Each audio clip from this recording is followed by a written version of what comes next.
Oi, gente, tudo bem com vocês? Gente, eu sou Josi, professora Josi Dias, eu sou enfermeira, vim conversar com vocês sobre concurso público, certo? Um pouquinho da minha trajetória para vocês em concurso. Há um pouco menos de 3 anos, eu decidi recomeçar a estudar para concursos. E graças a Deus eu tive muito êxito nessa minha decisão. Nesse intervalo, tive um pouco mais do que 10 aprovações em concursos públicos. Dessas 10 aprovações, tenho aí 2 aprovações em concurso federal. A EBSE, a tão sonhada EBSE, é uma dessas aprovações. E neste momento, venho aqui com vocês participar um pouco, tentar contribuir para você, concurseiro, em estratégias de como se caminhar por essa área, como se preparar para o concurso público, certo? Vou pedir, antes da gente começar, a gente vai falar de concurso público e na temática do concurso público nós vamos falar de urgência e emergência. Como é que a urgência e emergência, como é que o assunto urgência e emergência aparece nos concursos públicos. Eu vou pedir antes, só para que você, se você não é inscrito no canal do curso MS, se inscreva no canal. Se você já é inscrito, dê o seu like, curta o vídeo, compartilhe com quem é concurseiro, com o seu colega concurseiro, para que a gente consiga expandir o canal e levar a ideia da aprovação, a estratégia da aprovação para mais pessoas. Falo também agora com o pessoal inscrito no Alta Performance. Aqui, neste momento, eu direcionei a live, eu direcionei a aula fazendo questões de urgência e emergência, na subtemática atendimento pré-hospitalar, para que vocês entendam, vocês que já estão fazendo concurso e querem melhorar a performance, ou vocês que estão começando agora e não sabem por onde começar, querem começar trilhando por um caminho sólido, por isso escolheram o Alta Performance. Eu trouxe os assuntos que eu trouxe aqui foi para que a gente consiga, para que eu consiga passar para vocês como é que funciona a urgência e emergência no concurso público, certo? Então vamos lá, vamos começar, certo? Urgência e emergência no concurso público.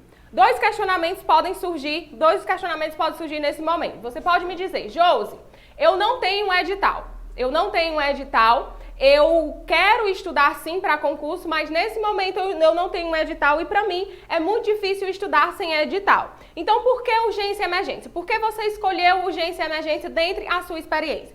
Eu escolhi urgência e emergência como primeiro assunto para conversar com vocês, porque é o assunto que vai permear todas as provas de concurso público na área da saúde. Vai ter sim uma diferença de banca. Tem bancas que vão aumentar um pouco o nível da questão, tem bancas que vão fazer questões mais acessíveis, a depender do concurso e do teu edital, realmente vão ter mais questões, vão ter menos questões, vão ter provas que mais de 50% das questões, elas vão passear aí sobre a grande temática da urgência e emergência. Então, por essas duas motivações, porque está em toda prova e porque tem provas que vão aumentar vão elevar o nível tem bancas que vão elevar o nível da questão o nível da prova, por conta das questões de urgência e emergência. Por conta disso, eu decidi começar a conversar com vocês sobre urgência e emergência na estratégia da aprovação do concurso público, certo? Vamos lá. Eu trouxe para vocês, sim, preciso dizer a vocês, urgência e emergência é um mundo, são vários subtemas. Agora, nesse momento, nós vamos conversar sobre atendimento pré-hospitalar. Dentro da urgência e emergência, escolhi o atendimento pré-hospitalar e vou trazer para vocês, dentro do atendimento hospitalar, como é que as bancas se comportam, do que é que as bancas mais gostam, quais são as pegadinhas que as bancas mais gostam, quais são as questões potenciais de prova. Vamos começar aqui com uma questão da banca, uma questão de 2006, uma questão de 2016,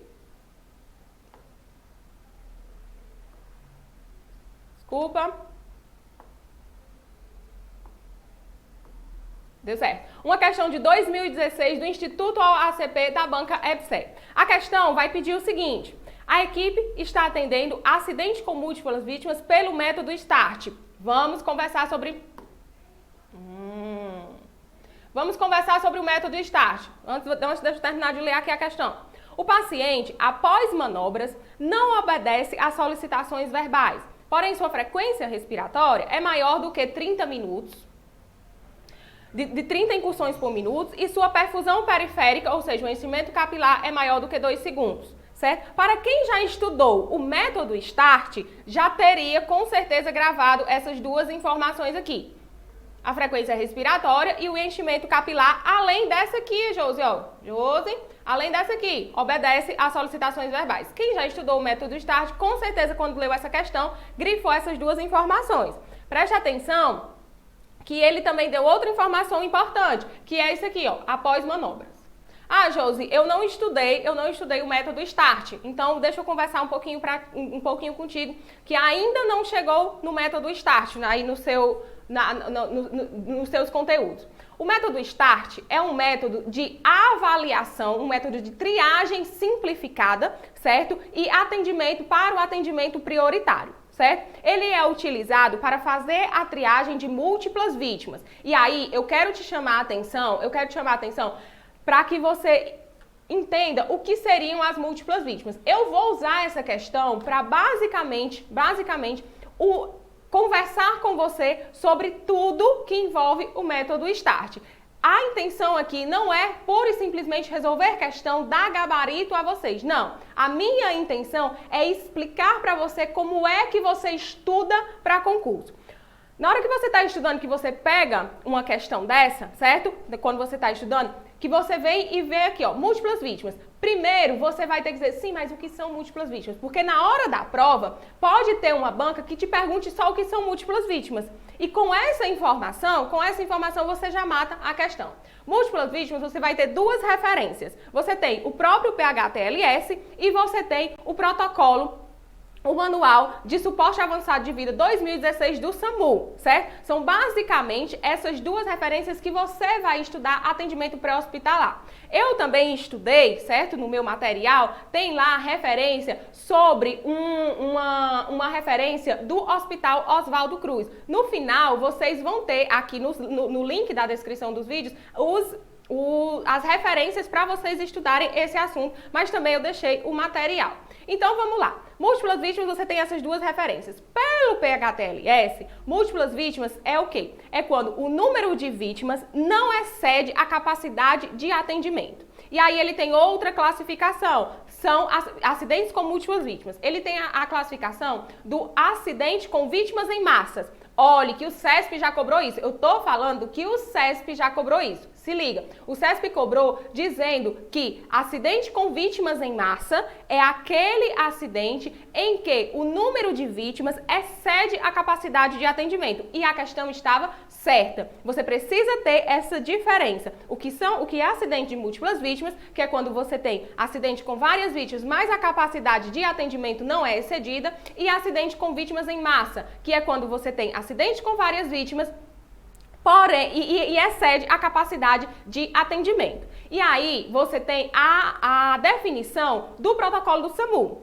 A definição do protocolo do SAMU é o seguinte, do Suporte Avançado de Vida 2016 SAMU. O SAMU considera acidente com múltiplas vítimas quando tem 5 ou mais vítimas. Atenção! Parece uma coisa besta que a gente deixa passar aí na revisão. Porém, agora em 2018, a VUNESP cobrou. E uma das alternativas, ela queria a alternativa errada. E a alternativa errada era essa, porque ela dizia que acidente com múltiplas vítimas era a partir de 6. E é uma informação que agora você sabe. Talvez uma informação que você tinha descartado. Você estava mais interessado em saber o que é o método START. E aí, é por isso que eu estou aqui com você. É para direcionar para te direcionar, para dizer o que é que a gente estuda para concurso. E aí é uma informação que talvez tinha passado, agora ela não vai mais passar batido. Grifa aí no teu material. Mas o método START é para triagem de múltiplas vítimas. Essa triagem simplificada é para que seja priorizado o atendimento, certo? E aí, o método triagem, o método START, ele vai consistir em identificar essa vítima a partir de cores. E aí essas vítimas podem ser identificadas com tarjetas, com adesivos, mas as vítimas são identificadas por cores, para que seja facilitada a visualização e a priorização do atendimento. O método deixa eu passar aqui o próximo slide para ficar mais fácil para que vocês entendam, certo? O método START, ele vem aqui e classifica os pacientes como verde, vermelho, amarelo ou cinza. Na sua prova, o cinza pode aparecer cinza ou pode aparecer como preto, certo? Segundo o fluxograma, o paciente que anda, ele é classificado como verde. Pronto. Qual é a condição para o paciente verde? É um paciente que anda. Passando do paciente verde, passando para o paciente que anda, a sua próxima avaliação vai ser se o paciente respira. Se o paciente respira, certo? Você vem para esse lado aqui. O paciente que respira, você vai avaliar três perguntas. São três perguntas que você vai ter que avaliar. Entenda que essas três perguntas, elas são avaliadas nessa sequência. Primeiro, é a frequência respiratória. Considera-se alterado, neste fluxograma, a frequência respiratória maior do que 30. A frequência respiratória maior do que 30, ela é alterada. Qualquer alteração em uma dessas três perguntas, que é a frequência respiratória, o enchimento capilar ou pulso e o comprimento de ordem, qualquer uma dessas três perguntas alteradas vai classificar esse paciente como vermelho. E você classifica esse paciente como vermelho. Mas, Josi, esse paciente não tem uma frequência alterada, não tem uma frequência maior do que 30, então você passa para a segunda pergunta. Só quero enfatizar com vocês, você só passa para a pergunta seguinte se o parâmetro não estiver alterado. Se o parâmetro estiver alterado, você já classifica o paciente como vermelho. Entenda que nós estamos falando de uma avaliação, sim, de uma triagem simplificada para priorizar o atendimento. Então, é rápido. Fez a frequência não é maior do que 30? Não, Josi, não é. Então, o seu novo questionamento é sobre o enchimento capilar. O enchimento capilar é maior do que 2 segundos? Se é maior do que 2 segundos, ele é alterado. Se é alterado, eu já disse a vocês, o paciente é vermelho. Não, Josi, ele não é alterado. Então, vamos para a terceira pergunta. Antes de ir para a terceira pergunta, eu só queria que vocês botassem um asterisco aqui no material de vocês. Um asterisco sobre esse pulso radial. Porque a maioria das pessoas, elas se concentram no enchimento capilar. E aí esquecem que pode ser avaliado também a presença do pulso radial. Por que é que eu estou dizendo? Porque a banca, para querer dificultar, ela pode vir e perguntar da pressão do paciente e você achar que ali existe um erro, porque não deveria ser verificado pressão, e sim enchimento capilar. Mas sim, coloca o asterisco aí. Há sim a possibilidade de ser verificado o pulso do paciente. Não, Josi, o pulso do paciente é normal. Então vai para a terceira pergunta. O paciente consegue cumprir ordens simples, como apertar a mão, como fechar os olhos? Sim, Josi, ele consegue cumprir ordens simples. Então ele é um paciente amarelo. Certo?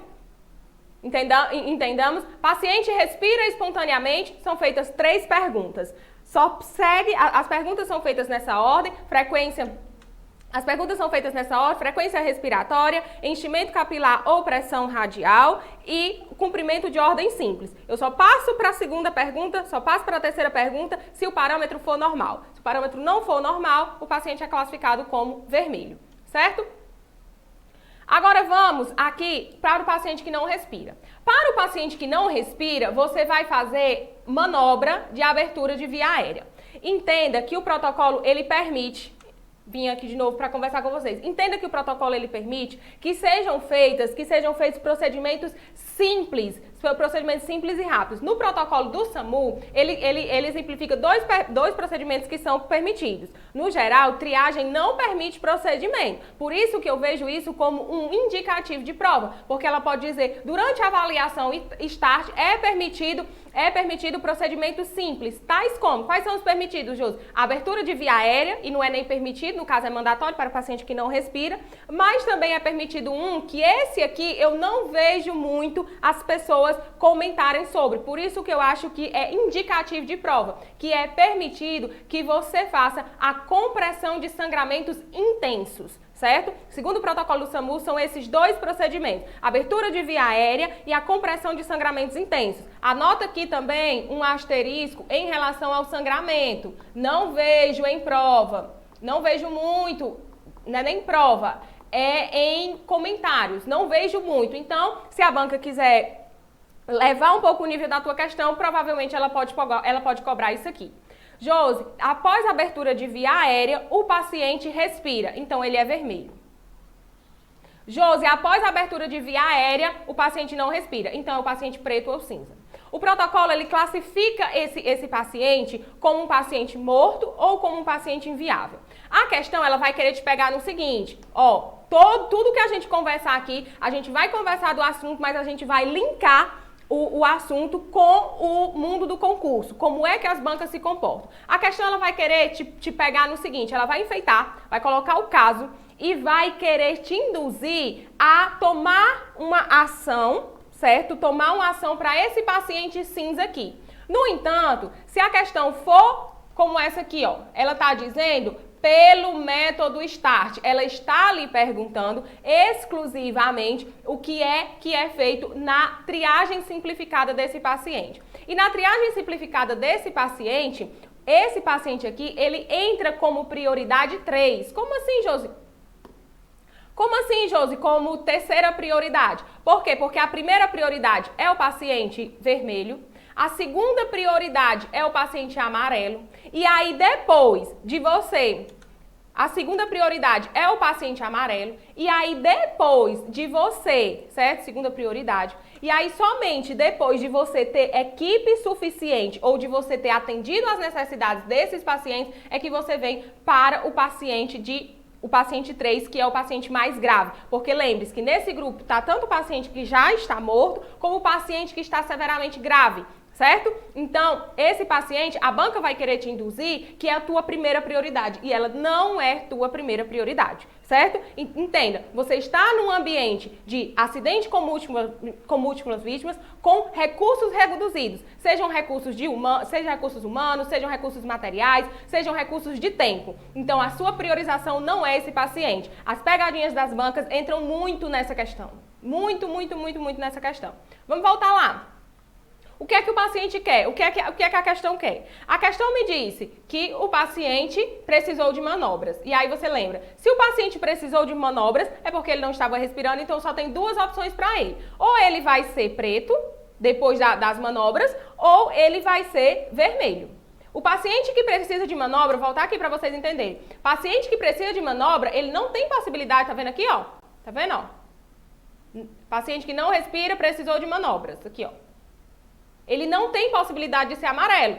Você já poderia, se você já tivesse domínio desse fluxograma, você já poderia marcar o vermelho direto. Mas a questão ainda lhe ajuda. Ela ainda lhe diz que o paciente, após manobras, não obedece solicitação verbal, tem uma frequência respiratória maior do que 30 e tem um enchimento capilar maior do que 2. Ou seja, a questão ainda te ajuda. Ou, não sei, tenta lhe atrapalhar, porque você lembra que esses parâmetros podem dar um paciente amarelo. Então, assim, só o fato de você saber que o paciente precisa de manobras, ele já seria preto ou seria verde. Se o paciente nem respondeu a comandos, tem a frequência maior do que 30 e tem um enchimento capilar, esse paciente só vai poder ser vermelho. Certo? Conseguiu entender? Conseguimos entender? Pronto. Entendemos o método START. E aí vou dizer a vocês a primeira barreira que talvez você esteja vendo aqui na sua trajetória de aprovação. Muito concurseiro, inclusive concurseiro bom, que já consegue um bom número de acertos em provas, eles param por aqui. Quando estão estudando triagem de múltiplas vítimas, acabam parando por aqui. Só que existe uma coisa que as pessoas pouco falam, mas que cai em prova, e talvez seja aquela questão que você precisava para ir lá para a prova de título, talvez seja aquela questão que você precisava para entrar na lista dos aprovados, é a questão da avaliação de múltiplas vítimas quando o público é pediátrico. Deixa eu te mostrar aqui uma questão. Eu tô te dizendo que a maioria das pessoas, certo? A maioria das pessoas parou aqui. Viu lá o edital, viu que o edital tem urgência e emergência, decidiu por estudar triagem de múltiplas vítimas, ou seja, teve essa visão que pode cair, mas aí parou aqui. Não conseguiu ir além. E aí perde uma questão como essa. A questão é do CESP, certo? Da famosíssima CESP. Às vezes eu vou chamar o CESP, às vezes eu vou chamar a CESP, mas isso aí eu acho que pouco importa, certo? CESP, EBSE, 2018, questão recente, certo? O que é que o CESP quer? De acordo com o método START, que você já viu, nós já conversamos sobre o método START, usado para classificar e identificar múltiplas vítimas, julgue o item. Verdadeiro ou falso? O CESP quer saber. Certo ou errado? Na avaliação dos sinais vitais, se a criança apresenta ausência de pulso, deverá ser imediatamente classificada e identificada na cor amarela. Aqui, você precisaria saber que para a criança, nós temos o Jump Start. É mesmo, Josi, não sabia. Já tinha estudado urgência, já tinha estudado triagem e não sabia que existe o método Jump Start. O método Jump Start é para classificar, certo? Para fazer a triagem simplificada de crianças. Quais crianças, Josi? Tem uma especificação? Sim, tem. E aí, as bancas, às vezes, elas podem te cobrar só isso. Se você souber só isso, você já ganha a questão. Caiu, sabe onde? Caiu na FGV. FGV cobrou, salvo engano, uma questão de 2015. Não vou lembrar qual é o certame. Mas a FGV cobrou. Ele perguntava para a idade do público pediátrico que poderia ser contemplado pelo método pela triagem simplificada, o Jump Start. E é o público de até 8 anos. São crianças de até 8 anos de idade. Vou mostrar para vocês agora o fluxograma do Jump Start. Esse fluxograma e o anterior que eu passei para vocês, eles estão no protocolo de suporte avançado do SAMU 2016. Aqui é só um print de tela, certo? Tá lá no SAMU 2016. A criança, vamos lá, Josi. A criança que anda, certo? A criança que anda, ela é classificada como verde e ela vai para uma triagem secundária. Primeira diferença. Certo? Em relação ao adulto. Primeira diferença, ela vai para uma triagem secundária. Se liga no seguinte, essa criança que anda, o protocolo coloca um asterisco para ela. Como assim, Josi? A criança que não andava antes por uma questão de idade e a criança que não andava por uma questão pré-existente, ela pode ser sim, desde que ela não seja incluída nos critérios vermelho e amarelo, elas podem ser incluídas sim como uma criança verde, certo? Então não fica limitado, bitolado essa questão da criança andar ou não andar, certo? Josi, aí parece aqui, ó, se assemelha com o protocolo do adulto, com o fluxograma do adulto, a via aérea. O paciente respira? Sim, o paciente respira. Se o paciente respira, você vai ter novamente 3 perguntas. Aqui, a primeira pergunta vai ser igual ao adulto, frequência respiratória, só que aqui o nosso parâmetro vai ser diferente. O nosso parâmetro vai ser... Se o parâmetro do adulto não é alterado, não é a frequência maior do que 30, para a criança, a frequência alterada é menor do que 15 e maior do que 45. Primeira pergunta, frequência respiratória. Segunda pergunta, o seu segundo questionamento vai ser sobre a presença de pulso na criança. Se essa criança tem um pulso palpável, certo? Eu vou para a segunda pergunta. Certo? Se ela tem um pulso palpável, eu vou para a segunda pergunta. Josi, aqui eu vejo o quê? Aqui eu vejo um indicativo de prova. Caneta. Aqui eu vejo um indicativo de prova. Anota aí um asterisco para ti. Qual é o indicativo de prova? Porque a questão pode induzir você ao erro no sentido de que ela pode dizer que o pulso a ser verificado nessa hora é o pulso radial, é o pulso femoral, é o pulso braquial e o que é que o protocolo do SAMU fala para você? O protocolo do SAMU, ele vai falar que é o pulso de melhor aptidão do socorrista. Uma coisa que eu não sei, não lembro de ter falado para vocês, se não lembro, se não falei, anota aí. Por quê, Josi? Porque o START é um método que pode ser usado por profissionais e também pode ser usado por leigos. Então, por essa particularidade de ser um método para utilização também do público leigo, não há essa obrigatoriedade de você escolher determinado pulso. O protocolo deixa muito claro qual é o pulso a ser verificado. O pulso a ser verificado é aquele que o socorrista se sentir mais à vontade, certo? De fazer. Isso aí, ó, asterisco de prova. A banca pode pegar nessas coisas. É assim, meu povo, é assim que estuda para concurso. É você vendo o que tá ali nas entrelinhas. E, na verdade, às vezes não é nas entrelinhas, mas estudar para concurso é quando você lê o material, você consegue identificar, tipo, isso aqui ela pode cobrar. E se ela cobrar, eu acho que eu erraria. É assim que a gente estuda, tá bom? Tá aí, outro asterisco para ti. E aí, Josi, não, ela tem um pulso palpável. Então, vamos para o AVDI. O AVDI, para quem já estudou urgência e emergência, vai lembrar. Para quem não estudou, vem cá comigo. Se a pessoa está alerta. V, se a criança verbaliza. D, se a criança localiza a dor e foge dela. E o I, se a criança está inconsciente, certo? Eu só queria que você entendesse aqui essa avaliação da dor. Para ser considerado normal, para ser considerado amarelo, todos os parâmetros têm que estar normal. A criança tem que estar alerta, a criança tem que ter uma resposta verbal e a criança tem que ter uma resposta à dor. Essa resposta à dor que o protocolo quer aqui é a resposta à dor normal, se a criança localiza a dor dentro dos padrões de normalidade. Se a resposta da criança for a que a gente vê lá no Glasgow, parâmetros de decorticação e parâmetros de descerebração, é uma resposta à dor presente, se eu estiver avaliando o Glasgow. Mas aqui a gente vai separar. Eu não quero saber só se a resposta está presente, eu quero saber se a resposta está presente e é normal. Então, se você consegue observar decorticação ou descerebração, é uma resposta presente, porém não normal, ela seria classificada como vermelha, certo? Para ser classificado como amarelo, seria os parâmetros normais.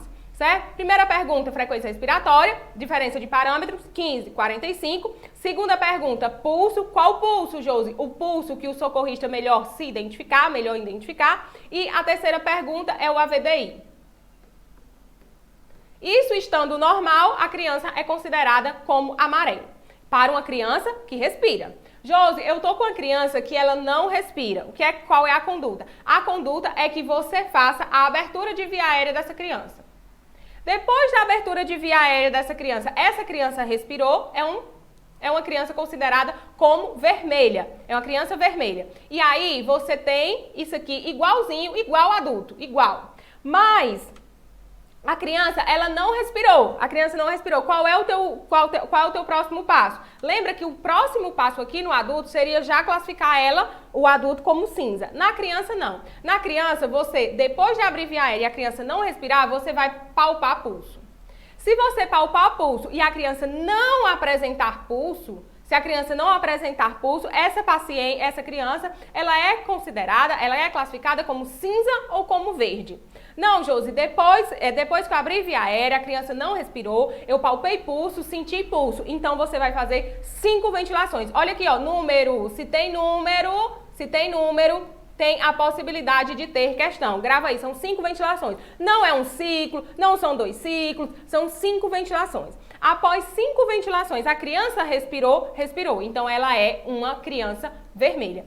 A classificação dela é como vermelho. E aí, eu quero que você tenha muita atenção, porque do mesmo jeito que ele faz com o adulto, ele vai fazer com a criança. Ele vai enfeitar a questão para dizer que você, depois de abrir via aérea, de verificar pulso e de fazer as 5 ventilações, você vai classificar essa criança como cinza ou como amarelo e não, você classifica essa criança como vermelho. Esse protocolo, esse fluxograma, ele precisa estar bem desenhado. Você precisa fechar o olho e conseguir entender como é que esse fluxograma caminha, porque ela vai fazer como fez aqui, vai colocar os parâmetros e vai pedir para que você avalie a classificação da criança. Nessa criança que o CESP trouxe aqui pra gente, ela está me dizendo que na avaliação de sinais vitais a criança apresenta ausência de pulso. certo? A criança apresenta ausência de pulso. Deve ser imediatamente classificada e identificada com a cor amarela, certo? Essa questão está errada. Porque para a ausência de pulso, que está aqui a criança, ó, para a ausência de pulso, essa criança ela é considerada como cinza. A criança que tem ausência de pulso e não respirava, ela é cinza. Ou a criança que tem um pulso ausente, ela pode ser vermelha se ela tem uma respiração espontânea. Então eu tenho duas opções para essa criança. O CESP me trouxe que ela é amarela, não. Ou ela vai poder, que a questão não me permite saber se ela é uma criança cinza ou ela é uma criança vermelha. Mas com isso eu consigo resolver a questão, porque amarela ela não seria, certo? Passeando aqui de novo para o concurso, eu trouxe para vocês três questões, para que vou até sair aqui para vocês entenderem por que é que eu trouxe essas questões. Olha esses olhinhos aqui do concurseiro, presta atenção. Eu trouxe essas questões, menina, a letra é linda, né? Eu trouxe aqui essas questões para que vocês entendam o seguinte. Josi, como é que estuda para concurso? Nessas questões que eu trouxe aqui para vocês, vocês vão ver uma coisa que com o passar das provas que eu vinha fazendo, né? Eu cheguei o ano de 2019, que foi o ano que eu mais fiz provas, eu cheguei a fazer uma prova por mês, uma prova por mês, acho que fiz um pouco mais de 8 provas em 2019. Eu comecei a perceber que as bancas, elas tendem a ter uma identidade, elas tendem a ter um perfil. E aí, quando você consegue perceber isso, você consegue direcionar o seu estudo, você consegue direcionar o seu raciocínio, o seu entendimento para a banca que está ali examinando. E isso é muito importante, porque você consegue ganhar tempo. Eu não diria a vocês que quem está começando a estudar, comece a estudar por essa estratégia que eu vou mostrar aqui a vocês. Não, porque você precisa ter um conteúdo, você precisa ter base. Eu fico muito assim quando as pessoas, Josi, eu não tenho edital, então não vou começar a estudar. Meu povo, quando o edital sai, quem já está fazendo concurso há um tempo, já sabe, não é novidade nenhuma que eu vou dizer, que a prova vai estar ali marcada entre 30 e 40 dias. Então, 30 e 40 dias para um concurso na área da saúde, que é os concursos que eu faço, eu não sei aí para as outras áreas, se é tempo suficiente para você bater um edital. Na área da saúde não é. Então, assim, quando o edital sai, que você vê, que você tem conhecimento de quem é a sua banca, se você tiver essa estratégia que nós vamos conversar agora, é muito bom, porque você vai conseguir direcionar o seu resumo, você vai conseguir funilar o conteúdo para aquela banca, para quem está ali examinando. Mas não é por aqui que você começou. Para você conseguir direcionar seu conteúdo, você tem que ter uma base de conteúdo, que aí é a hora que você estuda sem edital, é a hora que você decide que vai fazer concurso público e começa a estudar para concurso público. Não condicione o seu começar a estudar para concurso à espera de um edital. Comece. Não fique esperando o edital, não. O edital é importante para você direcionar, mas não condicione uma coisa à outra, certo? Vou aqui trazer para vocês o que é essa estratégia. Olha aqui, ó. Eu tenho a banca CESP, que é uma das bancas que eu tenho como predileção de estudar, porque é uma das bancas de maior nível, certo? Então, estudar por questões do CESP, você acaba correndo muito atrás de acertar as questões, isso aumenta muito o seu nível. Então, o CESP é uma das minhas prediletas para estudar. Eu tenho aqui o CESP e eu tenho anos diferentes, eu tenho uma sequência cronológica, 2010, 2015, 2020 e concursos diferentes. EBSER, FUMB, Embasa e todas, olha o que eu estou dizendo para vocês, todas as provas trouxeram a mesma questão? Não, Josi, não trouxeram. Não vão também resolver questão, achando que vocês vão resolver questões até vocês pegarem uma prova que as questões se repitam. Geralmente isso não acontece. Pode, mas é muito mais exceção do que regra. Mas eu quero dizer que o CESP, ele trouxe método START, ele trouxe múltiplas vítimas em toda essa sequência cronológica. O que é que eu estou querendo te dizer? Eu estou querendo te dizer que se tu tem um tempo reduzido e se tu vai fazer uma prova para o CESP, um dos assuntos que tu não vai poder deixar de lado, que tu vai ter que estudar, seria método START, porque você conhece o perfil da banca. Se você não tem essa informação e você não vai conseguir bater o edital, vai ter algum assunto ou outro que vai ficar, você poderia acabar optando por não estudar isso aqui. e estudar um outro assunto, que é um assunto que a CESP não cobra. Essa é uma estratégia que te faz ganhar performance no jogo, que vai fazer você subir aquelas posições que você precisa para passar lá para passar para a primeira fase. É aquilo que vai fazer você ganhar performance para começar a tentar os concursos de alta performance. E aqui, para quem está começando, já começar a caminhada de uma maneira mais firme, mais sólida. Vamos para a resolução das questões. Em 2010, o CESP cobra. Um dos métodos mais utilizados na triagem é o START, que identifica as vítimas por fitas coloridas, etiquetas, tarjetas ou cartões. A pergunta, na verdade, começa aqui, ó. As vítimas consideradas em morte óbvia ou em situação de grande dificuldade para a reanimação são identificadas no cartão amarelo. Não! Vítimas em morte óbvia, a gente já viu que pode ser cinza, ou na sua prova, ela pode aparecer como preto, certo? A questão seguinte, o CESP em 2015 vem e cobra método START de novo. De acordo com o START, vítimas com traumas torácicos, abdominais e lesões de coluna são classificados pela cor vermelha, tendo como prioridade imediata. Isso aqui tá certo, ó. Vermelho é minha prioridade imediata. Mas essa vítima aqui, ó, torácica, abdominal e lesões de coluna não são vítimas vermelhas. Lembra que você só tem a vítima vermelha. É o paciente. Quem é a vítima vermelha, segundo o fluxograma? É a vítima que respirou depois de abertura de manobra de via aérea ou é a vítima que tem qualquer uma daquelas três perguntas, frequência respiratória, pulso ou enchimento capilar e comando simples, qualquer uma dessas três perguntas negativas ou alteradas, certo? É a única vítima vermelha, as únicas possibilidades de vermelho. Então, ela seria uma vítima amarela. Em 2018, o CESP segue perguntando. Na avaliação da respiração, vítima com frequência respiratória superior... Opa, deixa eu sair aqui. Na avaliação da respiração, vítima com frequência respiratória superior a 30 deverá ser classificada e identificada na cor vermelha. É uma das três perguntas. É uma das três perguntas alteradas. E aí eu disse a vocês, qualquer uma das três perguntas alteradas, a classificação do paciente é vermelho, não precisa nem seguir para a próxima pergunta, certo? Viu aí? Viu como é importante você conhecer qual é a banca que está te avaliando? Não se começa por aí. Começa a estudar pelo conteúdo. Quer começar a estudar? Começa por urgência e emergência. Já estou te dando uma dica. Entender quem está te avaliando vai te fazer ganhar performance, certo? Vamos aqui para uma outra questão. Essa questão é FGV, é outra das minhas 5 bancas prioritárias quando eu estou estudando determinado assunto, certo? Porque são as bancas que elevam o nível de sua prova. E aí você se prepara de uma forma mais, digamos assim, você se prepara com alta performance. Então, se vem uma prova um pouco mais difícil, você consegue ali passear por ela. E se vem uma prova mais fácil, graças a Deus, fica mais fácil ainda para você. FGV, concurso de alta performance, tribunal, quem não quer, né? 2018. No atendimento a um paciente politraumatizado, o colar cervical, certo? Saímos do atendimento de múltiplas vítimas e agora vamos para outra parte do atendimento pré-hospitalar. Vamos falar de prevenção de lesão de coluna, certo? E aí, colar cervical.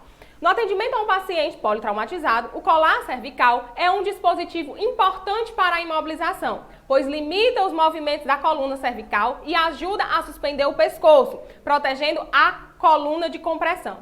No entanto, seu uso é contraindicado. Pronto, a contraindicação do colar cervical vai chover na tua prova. Vai chove nas provas, certo? Além dessas, tem outros lances aqui do colar cervical que eu vou passar para ti. Mas a contraindicação é obrigação você saber, certo? Você tem que ir. Eu classifico a contraindicação em 3 grupos. O primeiro grupo é o paciente que tem uma contraindicação, certo? A estabilização, certo? A estabilização do...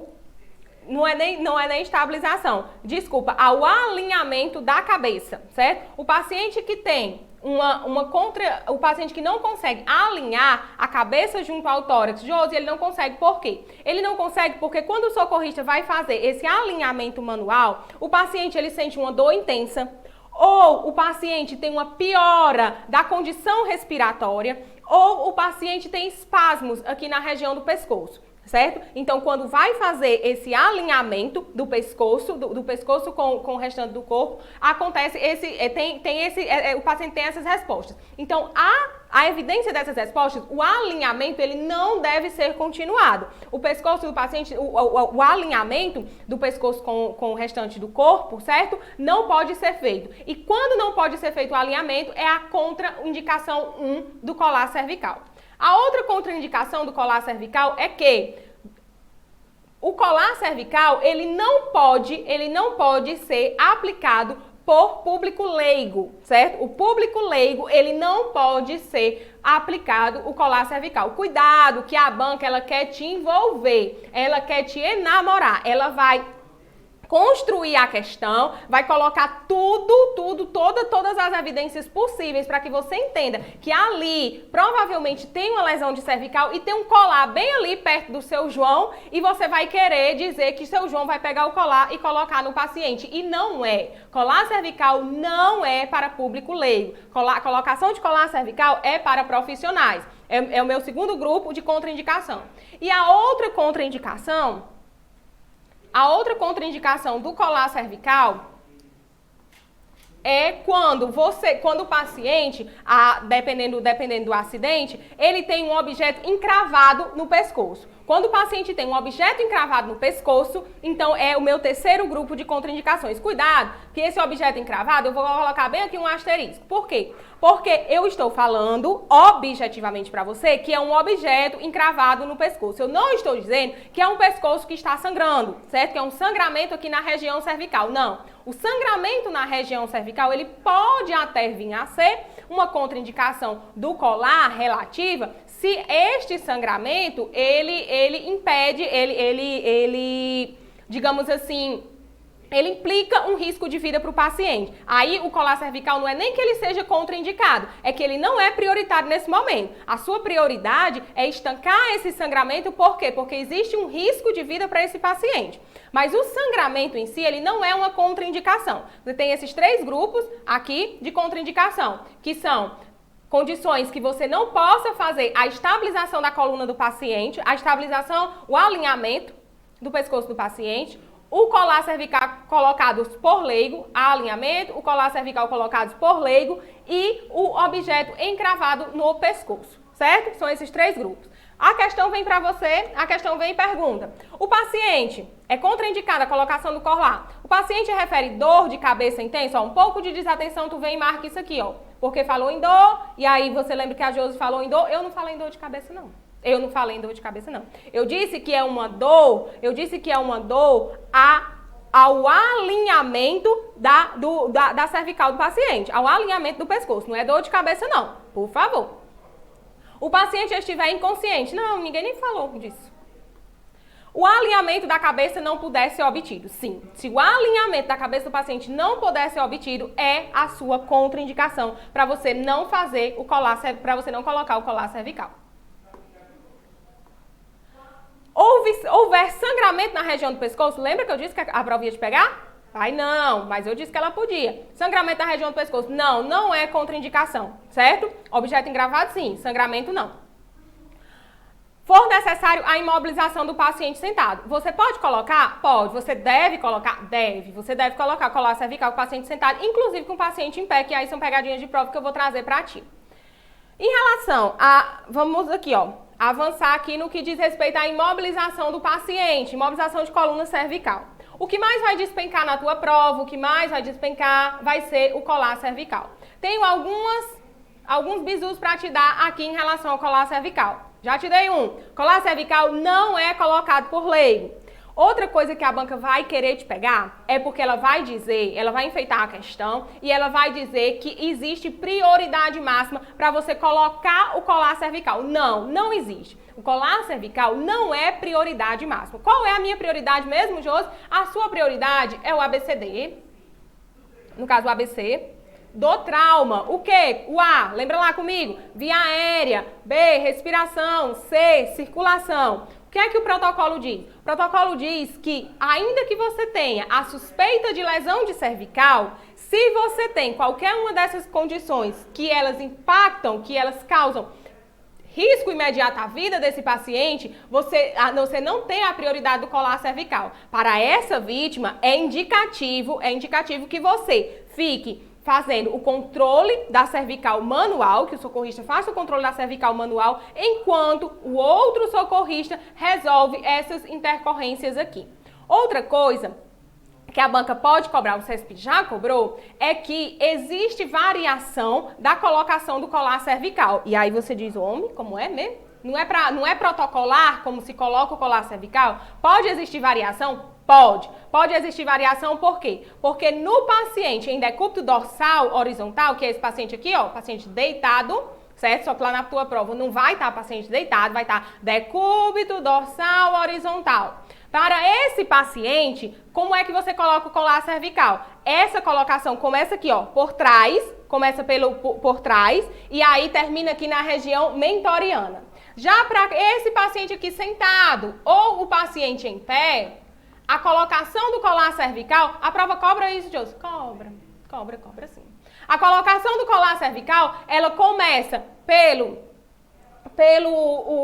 região mentoriana, tanto no paciente sentado como no paciente em pé, e termina aqui por trás. Isso aqui são coisas, meu povo, que quem está estudando, que não tem ainda essa visão do que é o mundo do concurso, que a prova, ela não é feita pura e simplesmente para avaliar, ela é feita também para testar nível de conhecimento, mas ela é feita para avaliar quem se preparou para aquele examinador, são coisas que as pessoas às vezes deixam passar e perdem questões. Certo? Trouxe para vocês aqui a título de conhecimento, mas cá em prova, eu digo a título de conhecimento, porque neste momento aqui, a minha intenção maior é conversar para vocês sobre o mundo de concurso, certo? Então, vou passar para vocês bisus sobre o CAD, certo? Quem não sabe o que é CAD, é um colete de imobilização, que é esse aqui, ó, esse verde aqui, com esse paciente sentado, que esse colete de imobilização... Esse colete de imobilização, ele vai servir para você fazer a imobilização do paciente que está sentado, certo? O paciente está sentado e ele não tem risco de vida. Cuidado, a questão vai enfeitar para ti. A questão vai dizer que foi encontrado um paciente vítima de acidente automobilístico, o paciente está sentado e o paciente tem um risco iminente de vida. Para esse paciente não está indicado a colocação do CAD. Para esse paciente com risco iminente, ele está indicado a retirada rápida. A retirada rápida da vítima é para quando você tem um paciente que tem um risco de vida. Mas vamos voltar aqui para o CAD. Queria que vocês colocassem 2 asteriscos em relação aí o CAD, certo? O primeiro asterisco. Primeiro, você vai começar a colocar aqui pela a região torácica, que é o que está aqui, ó, nessa figura. E aí, ele pode perguntar a vocês, é um pouco mais difícil dele perguntar, mas caso ele pergunte, não custa nada vocês saberem. O primeiro tirante que você coloca é esse, o amarelo, o segundo é o vermelho e o terceiro é o verde, certo? Esse terceiro aqui, para que você saiba, as pessoas tendem a não estudar bem direitinho isso aqui, mas a prova pode pegar. Esse tirante aqui, ele fica frouxo até que você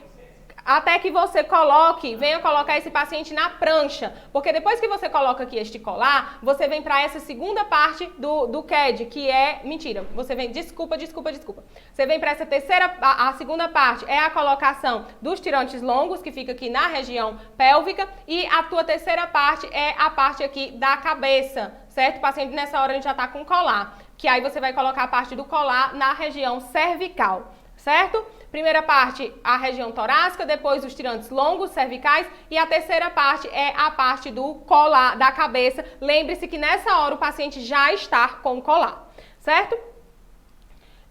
Retirada rápida. Para quem é retirada rápida, Josi? Retirada rápida é para os pacientes que têm risco de vida. Certo? Aí você vai fazer retirada rápida. A retirada rápida, o protocolo do SAMU fala para que vocês saibam. Quando você tem 2 ou 3 socorristas, ela envolve que você coloque o colar cervical nesse paciente. Se você só tem um socorrista, não envolve o colar cervical, certo? Você vai retirar o paciente, existe a técnica lá descrita, mas não vejo cobrando muito isso em prova, mas se só tem um socorrista, não está envolvido, segundo o protocolo, a colocação do colar cervical, quando eu tenho apenas um socorrista. E o rolamento em bloco é para aquele paciente, o rolamento em 90 graus é para aquele paciente que você precisa inspecionar o dorso, certo? E o rolamento em 180 graus é para aquele paciente que está em decúbito ventral e para colocar na prancha você vai fazer o rolamento em 180 graus para poder colocar o paciente em decúbito dorsal na prancha, certo? Trouxe aqui para vocês alguns indicativos que eu acho como pegadinha de prova, que eu vejo como potencial de prova para que o examinador ele elabore dessa forma e queira para que você tenda a errar. Vem cá. Você marcaria como certo ou errado essas afirmativas? Primeira, você marcaria certo ou errado? Olha aqui para mim. Pode haver variação da técnica de inspeção a depender da posição do paciente? Agora você vai e marca certo, né? Porque eu te disse que podia variar a técnica se o paciente estivesse sentado e se o paciente estivesse em pé. Mas responde aqui pra mim. Se eu não tenho te dado esse alerta, e tu já tinha estudado lá, se não tem te dado esse alerta, você marcaria isso aqui como certo? Você marcaria que a técnica ela pode variar conforme a posição do paciente? Você conseguiu, na hora que você estava estudando, você conseguiu filar essa informação? Estudar para concurso público exige isso, certo? Segunda alternativa. A instalação do colar cervical deve ser compreendida como prioridade no atendimento da vítima com suspeita de lesão cervical. Veja como a questão, ela faz para que você erre. Ele está dizendo, ó, vítima com suspeita de lesão cervical. Aí tu vai e diz, claro que a colocação do colar cervical ela é entendida como prioridade. Não, lembra que agora tu não marcava, né? Porque que a gente já conversou. Não é. O ABC do trauma, ele é prioritário. Por mais que a vítima tenha a suspeita, o que é feita para essa vítima? É feita a estabilização manual da cabeça desse paciente, tá certo? Então aqui estaria errada. Essa aqui eu lembrei na hora que eu estava conversando, mas eu quis deixar pra gente conversar só agora. Essa terceira. No atendimento ao paciente com suspeita de lesão medular, após a colocação do colar cervical e a estabilização manual da cabeça, não tem esse A. A estabilização manual da cabeça é dispensada. E aí, me diz, é dispensada ou não? Você colocou, paciente tem suspeita de lesão, você colocou o colar cervical, está dispensado esse socorrista aqui, ó. Esse socorrista, ele está dispensado? Colocou o colar cervical? Não. Ele não está dispensado. Entenda que esse socorrista que faz a estabilização manual da cabeça, ele só vai estar dispensado depois da colocação do colar cervical se uma das duas situações ocorrer. Se esse paciente está numa prancha com os protetores laterais, aí sim está dispensada esse controle manual da cervical, ou se foi colocado o CAD na porção da cabeça do CAD, que aí tem dois tirantes, tem um tirante aqui da testa e tem um tirante que fica aqui na região mentoriana. Se foi colocado essa porção do CAD, aí sim também ele estará dispensado. Se ainda não tem essas duas ações, o controle cervical da cabeça, ele permanece junto do colar cervical. Questões boas, né? Questões que as bancas fazem na tentativa de fazer com que a gente erre a questão. Vamos lá, conversamos sobre método START, atendimento de múltiplas vítimas, e aí eu vou lembrar para vocês, só uma pausazinha. Além do método START, nós temos o método CRUP, certo? Nós temos o método CRUP, que se vocês tiverem dúvida em relação a isso, vou ver se meu tempo dá, se der no meu tempo aqui, nós vamos falar do método CRUP lá no final. Se não, mandem aqui as dúvidas de vocês no link do vídeo que eu respondo. Se alguém não sabe o que é método CRUP, que é o método de evacuação de vítimas quando tem acidente de múltiplas vítimas. Falamos de acidente de múltiplas vítimas, falamos de imobilização de coluna cervical, vamos falar agora de quê? Vamos resolver aqui mais uma questão. Essa questão eu trouxe como potencial de provas difíceis, certo? A questão é de 2020, a banca é FA7. Paciente com suspeita de trauma tem indicação de imobilização de coluna vértebro-medular, mas é encontrado deambulando no local do acidente. A técnica mais apropriada para a imobilização dessa vítima. Caneta. A técnica mais encontrada para a imobilização dessa vítima. O que é que ele está dizendo? Ó, duas informações. Ele está dizendo que o paciente tem indicação de imobilização, ou seja, você vai precisar imobilizar. E ele está dizendo que o paciente está deambulando. Eita, a história mudou de sentido. Eita, Josi, colocação do colar cervical, porque tu já disse, não foi? E colocava o colar cervical na posição sentada, colocava o colar cervical na posição em pé também, então é colocação de colar cervical, é? É não. O índice de erro dessa questão, meu povo, é de mais de 75%. Só para vocês saberem. O índice de erro dessa questão é de mais de 75%. Por quê? Porque a indicação é que você faça o pranchamento em pé desse paciente. O pranchamento em pé envolve, sim, a colocação do colar cervical. Mas não é só a colocação do colar cervical que está previsto para esse paciente. Apesar dele deambular, ele é um paciente que tem indicação de imobilização de coluna. E aí você vai fazer para esse paciente o pranchamento em pé. Questão boa, né? Vamos lá. Agora sim, vamos para nosso terceiro assunto. Vamos conversar agora sobre OVACI, certo? Vamos conversar sobre OVACI. Em OVACI, eu queria que vocês... Antes, eu vou falar da manobra, que é a manobra de Heimlich. Certo? Antes eu vou falar para vocês da manobra, que é a manobra de Heimlich, que é a manobra utilizada para fazer desobstrução de vias aéreas. Isso aqui cai muito em prova, e existem algumas pegadinhas que as bancas cobram de vocês. Primeiro, entenda que a manobra de Heimlich, que é para desobstrução de vias aéreas por corpo estranho, ela trata-se de compressões abdominais.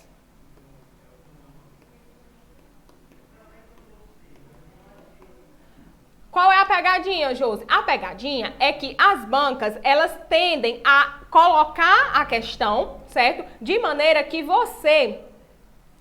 ela coloca a questão, faz todo o indicativo de que aquele paciente está com obstrução de via aérea e que você vai precisar iniciar as manobras e ela troca esse nome abdominal por torácica. E aí invalida a alternativa ou invalida a questão. Então, atenta que as manobras são manobras abdominais. Outra coisa é que a manobra de Heimlich é para crianças maiores de 1 ano. Para menores de 1 ano, você tem outro procedimento que não é manobra de Heimlich. Você tem as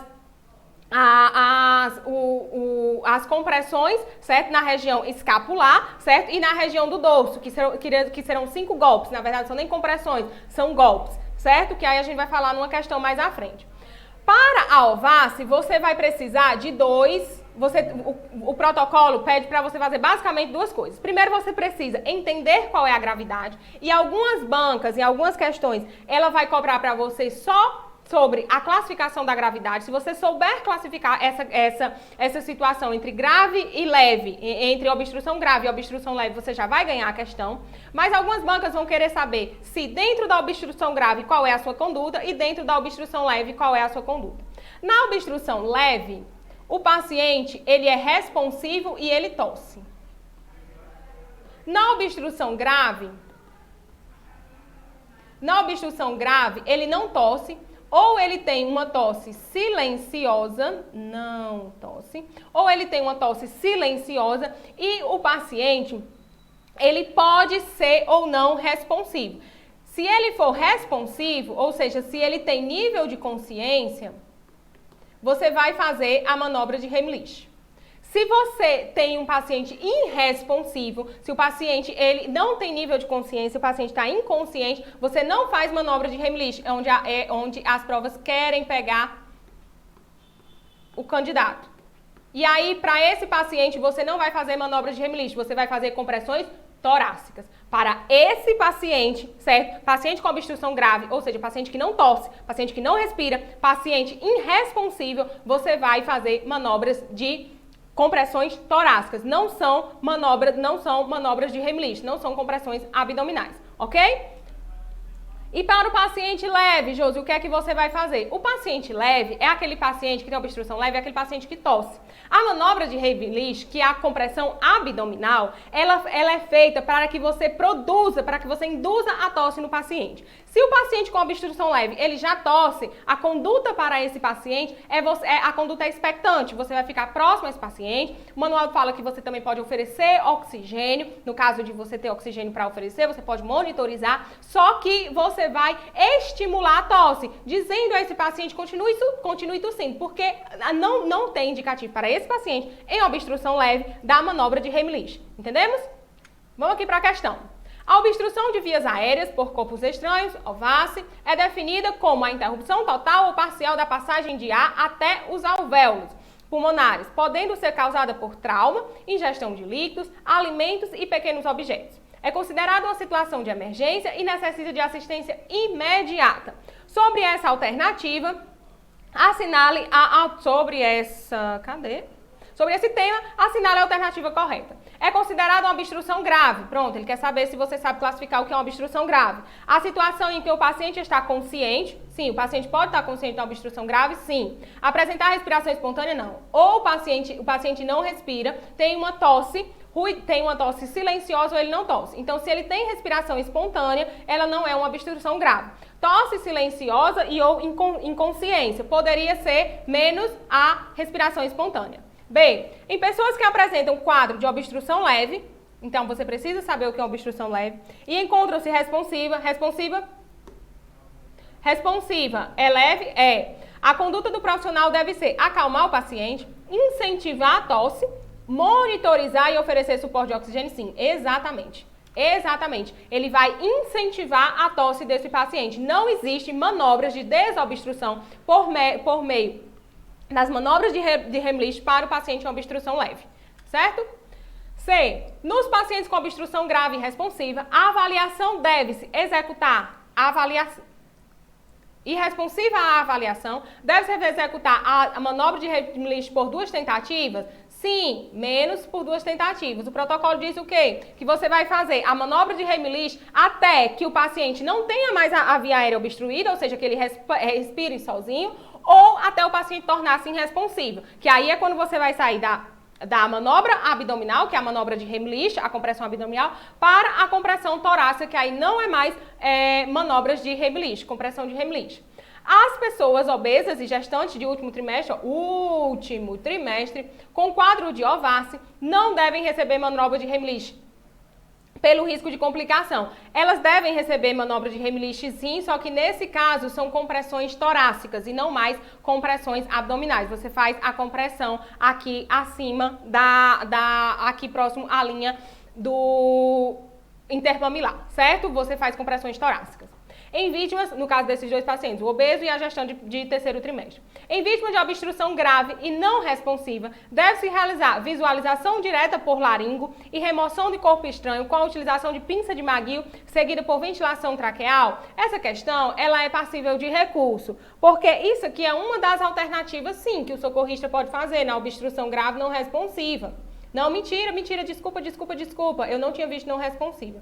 Se o paciente não é responsivo, o que é que tu vai fazer? Compressões torácicas. Não são mais manobras de Heimlich. Eu quis dizer que a questão poderia ser anulada, porque se eu não tivesse esse não responsivo aqui, essa questão, essa alternativa, ela caberia sim. Porque você vai iniciar as compressões torácicas para o paciente responsivo, vai iniciar as compressões torácicas. A segunda coisa que você iria fazer é ver a via aérea desse paciente. Se você conseguisse visualizar e você achasse que o objeto era alcançável, você ia tentar retirar. Se não fosse alcançável, você ia tentar ventilar. Se não conseguisse ventilar, ou seja, se depois de você ventilar o tórax não expandisse, uma das suas alternativas era essa. Era a visualização por laringo direta, era o uso da pinça e também a ventilação transtraqueal, que é a ventilação por meio da crio, certo? Mas, como o paciente não é responsivo, você só tem a alternativa de compressões torácicas, certo? Vamos aqui para as pegadinhas da banca. Eu me antecipei e coloquei aqui, ó, as pegadinhas da banca. As pegadinhas da banca é dizer que são compressões torácicas. Outra pegadinha da banca é dizer que é para o bebê de 8 meses que não respira. E aí, para o bebê de 8 meses que não respira, não são manobras de Heimlich, certo? Não são compressões abdominais, são golpes que você faz na região do interescapular do bebê e também na região intermamilar, certo? São as suas principais pegadinhas de banca. E a outra pegadinha é dizer que manobra de Heimlich é para paciente irresponsivo. Não, não é para paciente irresponsivo. Nesse caso seriam compressões torácicas. Vem cá! Vamos aqui para 2015, que continua falando de obstrução parcial de via aérea por corpo estranho. É uma questão da Consulplan. Agora o meu público é crianças. Pronto, ó, a gente vai começar melhor da criança agora. Em crianças conscientes, certo? Menores de 1 ano de idade, a conduta correta de intervenção para restaurar a permeabilidade das vias aéreas após a inspeção da cavidade oral e não sendo possível a retirada do corpo estranho é... E aí você tem manobras de Heimlich, você já descarta porque a criança... Tem quanto tempo? Menores de 1 ano, ele já disse, ó, criança menor de 1 ano, você já descarta. Apenas um golpe forte no dorso, entre a escápula, e inspecionar novamente não é só um golpe, são 5, e é entre a escápula e depois você tem mais 5 golpes na região do dorso, na região intermamilar, abaixo, na verdade, da região intermamilar, 1 centímetro abaixo da região intermamilar, uma sequência, pode sair daqui. Uma sequência de 15 golpes. Não são 15 golpes, garotinho, são só 5. Moderados na região do dorso, entre as escápulas e 2 compressões abdominais. Não tem nada a ver. 5 golpes moderados na região do dorso, entre as escápulas, sim, 5. Mais 5 compressões torácicas, 1 centímetro abaixo da linha mamilar. Aqui seria teu gabarito. Certo? Compressões na região do dorso, entre as escápulas, e mais 5 compressões na região do tórax de 1 centímetro. Eu trouxe 1 centímetro abaixo da linha mamilar. Essa outra questão que eu trouxe aqui para vocês foi só para a gente falar aqui rapidinho, meu tempo está bem estourado, para a gente falar rapidinho sobre a cânula de Guedel, certo? Por conta dessa alternativa 2 foi que eu trouxe, que é uma questão que eu considero que as pessoas elas também tendem a deixar um pouco esquecida. A Guedel, o que é que ele pergunta aqui sobre a Guedel? Banca 2017. A cânula orofaríngea é um dispositivo utilizado para o manejo das vias aéreas. Ela é utilizada, ela evita que a base da língua de pacientes inconscientes obstrua a orofaringe, que é uma informação que tu precisa deter, ó, cânula de Guedel não é para paciente consciente, permitindo uma melhor oxigenação. Sobre esse dispositivo, analise, o que todo mundo sabe. Alternativa 1. Esse dispositivo não deve ser usado por vítimas conscientes. Por que, Josi, que ele não deve ser usado? Porque ele induz o vômito. E se o paciente não tem proteção de via aérea, ele pode broncoaspirar e aí é uma complicação potencial, certo? Então, não é para paciente consciente. Verdade? Verdade. A cânula de Guedel deve ser inserida, invertida em crianças, a fim de evitar possíveis danos ao paciente. Pronto, eu trouxe por conta dessa alternativa. É uma coisa que nem todo mundo se detém. A cânula de Guedel, como é que você vai inserir ela no adulto? Você insere a cânula de Guedel invertida, ou seja, você insere com o ângulo para baixo, e aí quando você sente a resistência, certo? Você faz a rotação, e aí é assim que ela vai permanecer. Na criança, você insere a cânula já nessa posição. Você não vai rotacionar. Você já insere com o ângulo para cima, que é diferente do que a alternativa está me dando aqui. A alternativa está dizendo que ela deve ser inserida, invertida na criança. Não, na criança, só no adulto. Na criança, você já insere do jeito que ela vai ficar. A seleção do tamanho adequado para a vítima deve ser estimulada pela distância entre a rima labial, certo? Algumas bancas vão colocar para você rima labial, outras vão colocar comissura labial e o lóbulo da orelha ou o ângulo da mandíbula, tá certo? Tá certo. É assim que você faz a dimensão para você escolher qual é o tamanho da Guedel mais adequado para aqueles pacientes. Totalizando aqui, você tem a alternativa 1 e 3 como certa, certo? Gente, é isso. isso que eu queria trazer para vocês. Escolhi começar por emergência, por aquela justificativa que já dei. Dentro de emergência, resolvi falar de APH para trazer para vocês como é que as bancas se comportam, como é que se estuda para concurso. Eu espero ter contribuído com vocês. As dúvidas de vocês é só colocar no chat, vou tentar responder pelo chat. Vocês se inscrevam no canal para que vocês ativem as notificações.